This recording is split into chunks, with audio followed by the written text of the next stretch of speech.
Hello and welcome back to Shakesyear. We are working on Romeo and Juliet, and today we get to hear from Mercutio in Act 1, Scene 4. And I'm not going to explain those air quotes anymore because we've already done that quite a few times.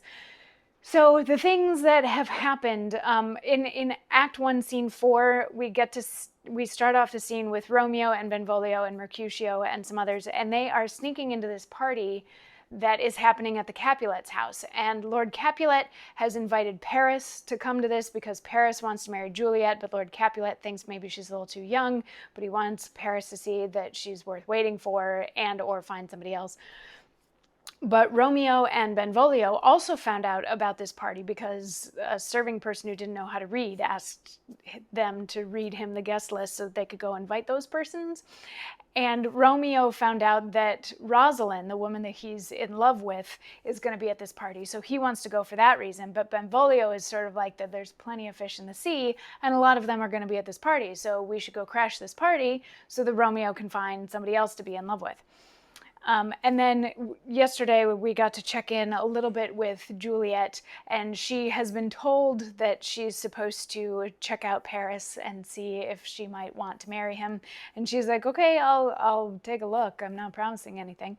So now we've left the Capulet house, or gone slightly outside the Capulet house, where we have Romeo, Mercutio, Benvolio, and some others sneaking in. And they have masks so they can, show up in disguise and that sort of thing. And Mercutio is related to the prince who shamed everybody at the very beginning and said if anybody fights in the streets again, then they're going to die.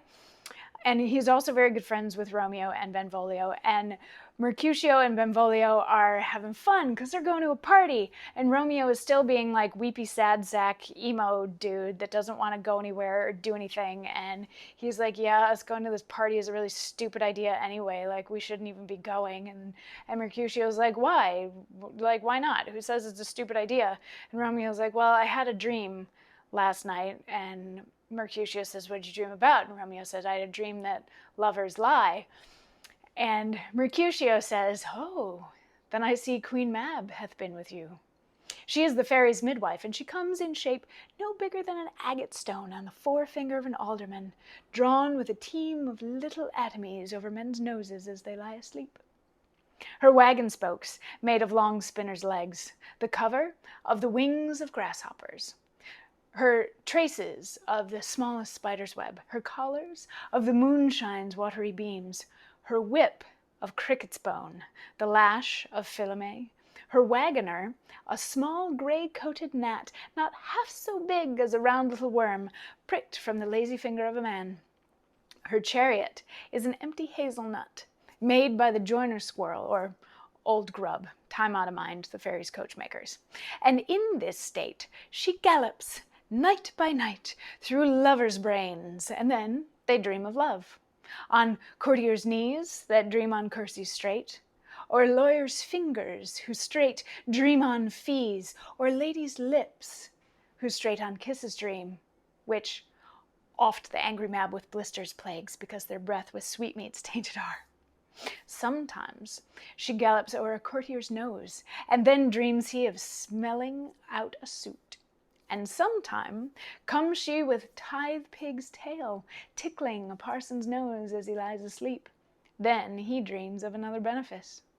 Sometime she driveth o'er a soldier's neck, and then dreams he of cutting foreign throats, of breaches, ambuscados, Spanish blades, of healths 5 fathoms deep, and then anon drums in his ears, at which he startles and wakes, and being thus frighted, swears a prayer or two, and sleeps again.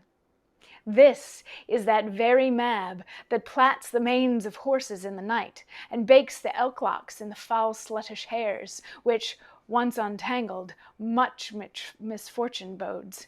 This is the hag, when maids lie on their backs, that presses them and learns them first to bear, making them women of good carriage. This is she. At which point Romeo's like, whoa, whoa, settle down, settle down.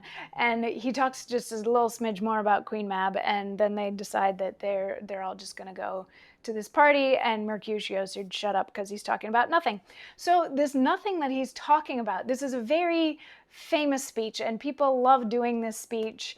He's talking about this fairy's midwife, Queen Mab, who's kind of like the Sandman. She's very small, and she has this ornate carriage that's made out of all these natural things. Like the top of the carriage is grasshopper wings, and for a whip she uses a cricket bone, and the carriage is pulled by a gnat, and all this sort of stuff. So very, very tiny. And she visits various people in the night and brings them dreams that are appropriate for what kind of person they are. She makes lovers dream about love. She makes lawyers dream about money. She makes women dream about kissing, but then she will also like give them herpes because they've been kissing the wrong people, that kind of thing. And when Queen Mab goes over the necks of shoulders, they dream of war and violence and death and that kind of a thing. And at the end, he almost gets to Queen Mab is the one that makes women okay with being sexually assaulted, and or teaches them that this is what sex is. That last bit is a little weird, and most people when they perform it get very riled up by this point, in part because Romeo's next line is like, whoa, whoa, whoa, settle down, dude.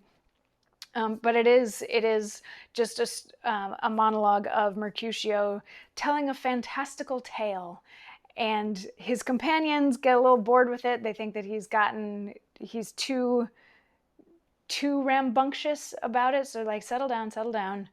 Let's just go to this party and we'll all have fun.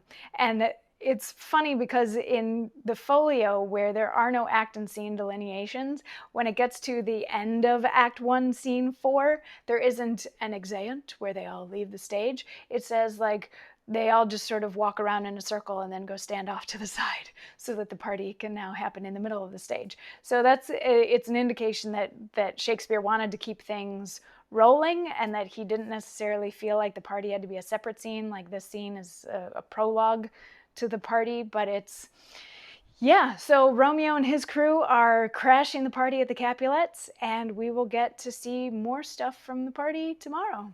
I'll see you then for that. Mwah.